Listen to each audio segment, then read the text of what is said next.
Hi, guys. All right, we had a very good day today. I think we made a tremendous amount of progress, even from the last time I spoke to you, and I apologize for keeping you waiting, but there was more work to be done.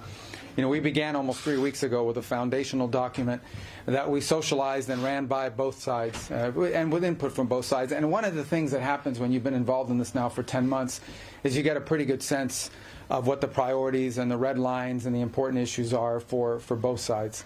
And so that allowed us to create a foundational document.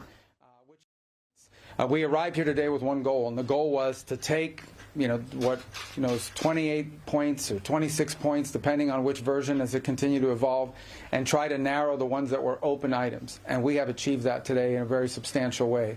Now, obviously, like any final agreement, they'll have to be agreed upon by the presidents, and there are a couple issues that we need to continue to work on. But I think the report today is that I think today was worthwhile. It was very, very. It is probably the most productive day we have had on this issue, maybe in the entirety of our engagement, but certainly in a very long time. But work remains, and because this continues to be a working process, I don't want to declare victory or finality here. There's still some work to be done, but we are much further ahead today at this time than we were when we began this morning and where we were a week ago for certain. It evolved. This is a living, breathing document. Every day with input, it changes. There were some that involved equities or the role of the EU or of NATO or so forth, and those we kind of segregated out because we just met with the national security advisors for various European countries, and those are things we'll have to discuss with them because it involves them.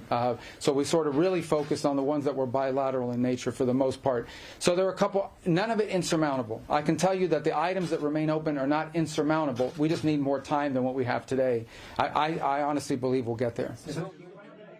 More of that to happen. So I'm not going to speculate or go into the details of any of the specific items in the latest version of the proposal because, frankly, by tomorrow or the next day, that may have evolved and changed further.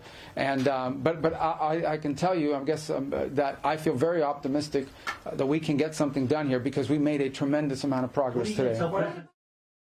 Well, today, and we've talked to him since, I think he's quite pleased at the reports we've given him about the amount of progress that's been made. Well, obviously the Russians get a vote here, right? So, I mean, look, we began from the early stage of this process with our understanding of the Russian position as had been communicated to us in numerous ways. At the State Department we received numerous written non-papers and things of this nature, also verbally things they've discussed over time and so forth. So it was. No matter what we came up with today, obviously we now have to take what we come up with if we can reach that agreement with the Ukrainian side to the Russian side. That's another part of this equation. They have to agree to this in order for this to work. The deadline is we want to get this done as soon as possible. Obviously, we'd love it to be Thursday. We'd love to be.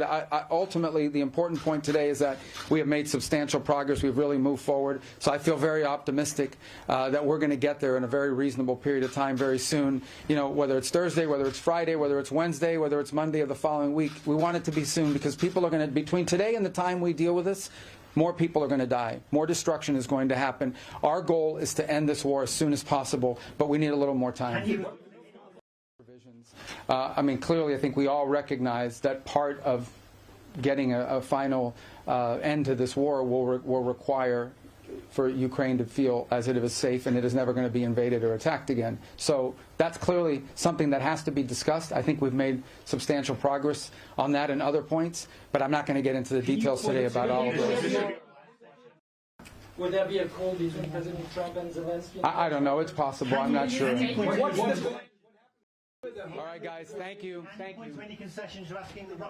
For more such videos, subscribe to the NewsX YouTube channel, hit the bell icon.